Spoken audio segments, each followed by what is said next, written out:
Sa hilaga ng Pilipinas, may isang lugar kung saan ang tattoo ay hindi pa uso, kundi karangalan. Isang lupain na ang bundok ay parang pader ng kasaysayan at ang mga tao ay kilala noon bilang pinakamatitigas, pinakamaangas na mandirigma sa buong Cordillera. Mga taong hindi takot sa dugo, pero may pinakamalalim na respeto sa buhay. Mga bossing, ito ang Kalinga. At ito ang kwento ng Kalinga Tribe. Pa-subscribe naman dyan.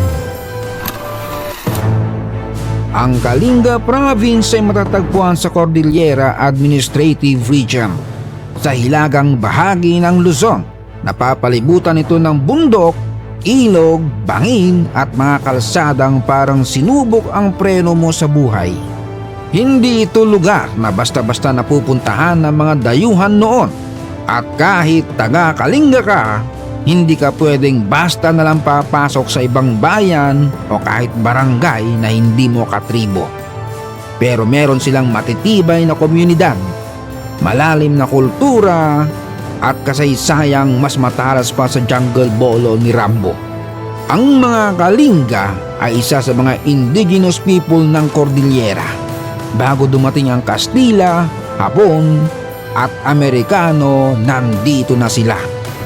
Dati kilala sila bilang headhunters. Yes bossing, literal na puputulang ka ng ulo. Pero hindi dahil trip lang. May sistema, may batas at may dahilan. Hindi sila barumbado. Disiplinado sila sa sarili nilang paraan. Lilinawin pa natin, ang headhunting ng Kalinga ay hindi basta patayan. Hindi trip lang ng lasing. Hindi evil ritual. Ginagawa lang ito noon para sa proteksyon ng komunidad, para sa karangalan, para sa ritual ng pagkahinog ng isang mandirigma. Parang finals exam ng tapang. Kapag pumasa ka, legit ka na.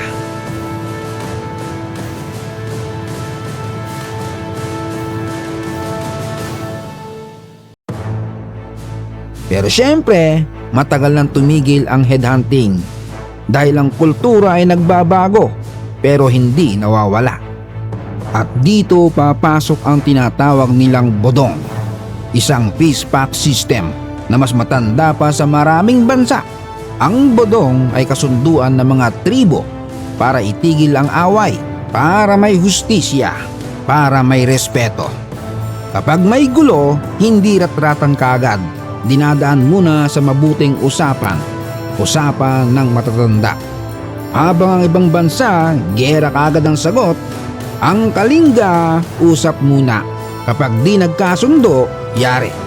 Tribal war ang kasunod. At ito na ang paborito ng lahat, ang batok. Hindi ito tattoo na pampakyut at pampastig o gusto mo lang ng may design sa braso. Sa Kalinga, bawat guhit may kwento. Bawat tusok may sakripisyo. Ginagawa ito gamit ang uling, tubig, tinik at kahoy na pamukpok. Walang anesthesia, walang pause button. Kung mahina ka at paarte-arte, abay wag na lang. Baka mabatukan ka lang sa ulo. Siyempre, hindi mawawala sa usapan si Apo Wang-od na dinadayo pa sa Tinglayan, Kalinga. Mahigit 100 taong gulang, pero kita mo naman, mas matatag pa sa wifi signal ng mga resort na napuntahan mo. Siya ang pinakakilalang mambabato, simbolo ng Kalinga culture at buhay na kasaysayan. Pero bossing, tandaan, hindi lang si Apo Wang-od ang kultura. Siya ay simbolo, hindi produkto. Respeto ang kailangan, hindi exploitation.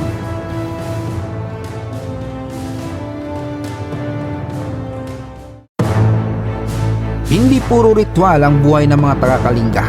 May pagsasaka ng palay, pangangaso noon, pag-aalaga ng baboy at manok, sama-samang trabaho o bayanihan style. Sa Kalinga, ang komunidad ay pamilya. Kapag may problema ka, problema ng lahat. Hindi uso ang bahala ka sa buhay mo. Kung may kaaway ka, abay kaaway din ng lahat. Kung may bisita ka, abay bisita rin ng lahat. May mga sayaw ang Kalinga na ginagaya ang galaw ng ibon at ginagaya ang galaw ng mandirigma na sinamahan ng tunog ng gangsa. Ito ay panalangin, pasasalamat at kwento. Ngayon, ang Kalinga ay tahimik, ligtas at buhay na buhay pa rin ang kultura. Ang bodong system, buhay pa rin. Ibig sabihin, usap muna bago gulo. Sa madaling salita mga bossing, ang Kalinga ngayon ay moderno na. Kayang makisabay sa mundo pero hindi kinakalimutan kung sino sila. Ang Kalinga tribe ay patunay na hindi lahat ng matapang ay marahas. Hindi lahat ng tahimik ay mahina. At hindi lahat ng tradisyon ay dapat husgahan agad. Kung sakaling mapadayo ka ng Kalinga, huwag ka lang mag-selfie. Makinig, matuto at rumespeto. Dahil ang tattoo pwedeng burahin. Pero ang kulturang sinira mo sa kawalan ng respeto, hindi na. Kung gusto niyo ng content na hindi lang aliw, kundi may laman, subscribe na kayo. Dahil dito sa Tito Jones TV, ang kultura hindi ginagawang trip, ginagawang aral. Hanggang sa muli.